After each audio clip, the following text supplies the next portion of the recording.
Ayan mga kamadyo. Ang daming nangyari. May tawag dito. Binagyo na naman kami. Ang pangalan ay si Verbena. Bagyong Verbena. Nag-signal number 1 kami. Parang lagi na lang may bagyo. Tapos, yung bagyo nung nakaraang araw, hindi nga ako nakapag-vlog dahil parang ako mag-vlog na ang sama ang panahon, parang na ako i-vlog pa. Lang ako, video lang ako ng konti. Tapos, kahapon, may sunog na naman dito malapit sa amin. Diyos ko, pa ang nervous ko, grabe.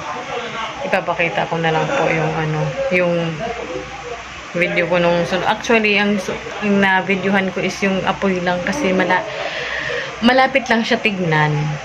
Pero medyo may kalayuan konti sa amin yung bagyo. Pero syempre, matakot ka rin kasi diba, kahit sino. Mabilis kumalat yung apoy lalo pag may hangin. Buti na lang walang hangin. Pinagdasal na lang namin na biglang uulan. Grabe kawawa talaga yung mga nasunugan. Mga kamadyo, ang daming mga naapektuhan, daming mga nasunugan. At ito pa, nasunugan na nga sila, ninakawan pa sila ng gamit. Grabe, wala nang awa. Sinabayan pa talaga yung sitwasyon na hindi mabantayan ng may-ari. Siyempre, hinakot ng may-ari. Excuse me. Hinakot ng may-ari yung gamit nila, galing sa bahay nila, para mailigtas yung gamit nila, hindi masama sa sunog. Pero nung pagbalik nung may-ari, wala na yung gamit kung saan niya iniwan. Mga TV, at kung ano-ano pa. Ito ipakita ko yung video ko nung nakaraang araw. Saglit lang yung nakaraang araw, yung sa Baguio, kunti lang yung nakuha ko doon. Hindi na ako nag-video.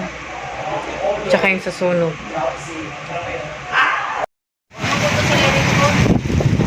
Grabe na sa kakusog ang hangin. Signal number 1.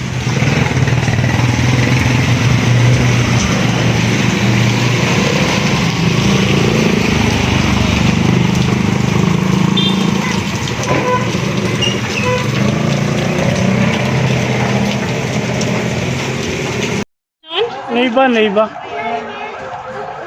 Medyo natantana. Hindi na ako tagpiba ako. Sa bayay.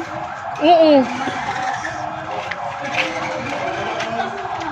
Naiba.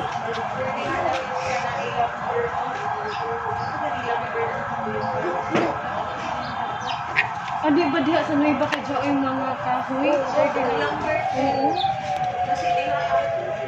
First time ko ramang Oo. kahuutra pa yung kuan diha.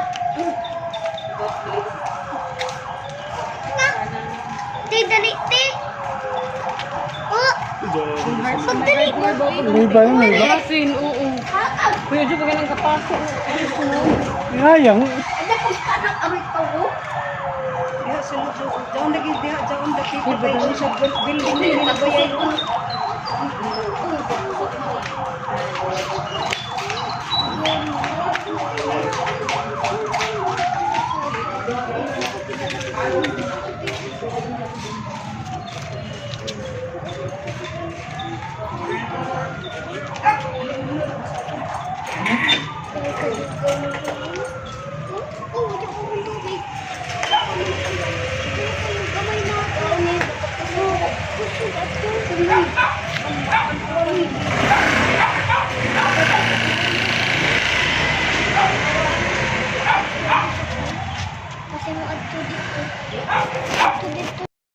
Ginoo ko, ang sunog, lukanat na.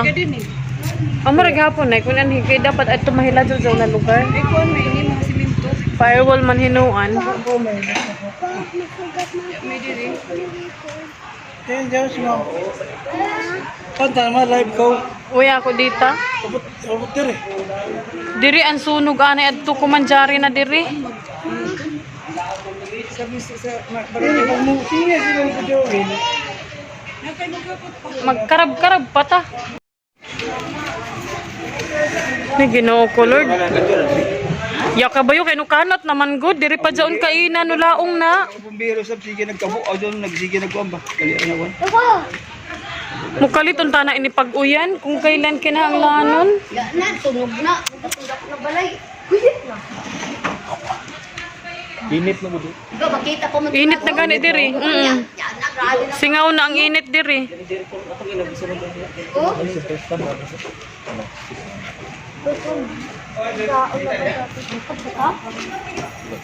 pwede, nagtak. Lapatay. Di agad sa gihapon ang mga bumbiro. Nahotdan ng kuan tubig. Hain naman sila. Dapat nagdali. Diyan naman bumbiro. Ano nagpasimod na sab? Grabe kayo na pa mga 4:30 pa to nag-start. Gikan pa diri. Isa na gasod kuno kog kabayay ko. Isa ra nga ni. O isa na kuno na kay. Kaya materials di man ko para sa ibang magbayan niya na isig ko ang mga balde. Oo. Ang ibang kuno ka isa naman ang masimbid. Isin video ra hinoa. Isa pa kabayay. Maapas ta na adto kung nagbayanihan sila. Niyan sila na isig ka. Oo. Na kay nag-video naman ko lang iba na sa hinuon ta ano. May nakadaot lagi.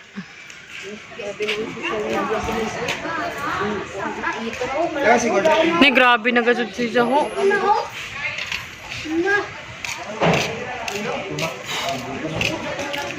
Susan mga kurinti ta ini. Forward na luoy ka kung taon at akong Mukaliton ta na pag uyan ay na kung kailan kinahanglanon an uyan waya mo uyan. buti natin.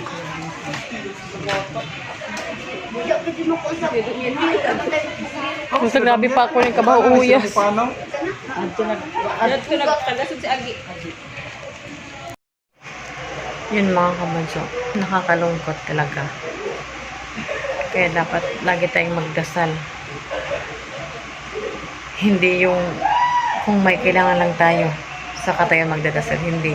Dapat lagi nagpapasalamat tayo sa lahat-lahat. Hindi tayo dapat makalimot magdasal, tumawag sa Panginoon. Kasi hindi natin alam ang nangyayari. Yung buti na lang talaga nangyari yung sunog araw, ano pa. Kasi kung gabi, delikado talaga. Mas maraming maapektuhan, mas maraming or worst pa baka may mamatay kung ano.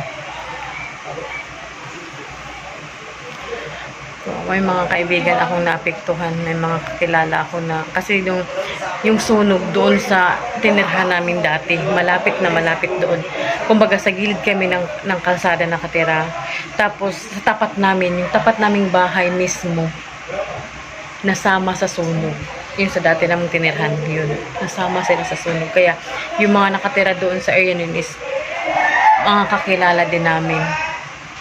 Yung iba may kamag-anak din kami na naapektuhan din doon. Yung nakakaawa.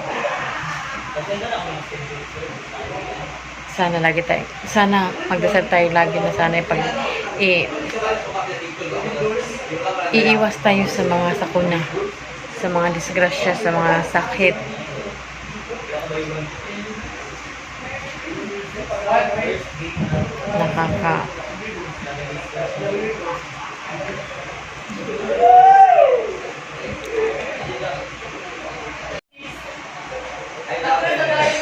Grabe, ang tagal maapula ng sunog.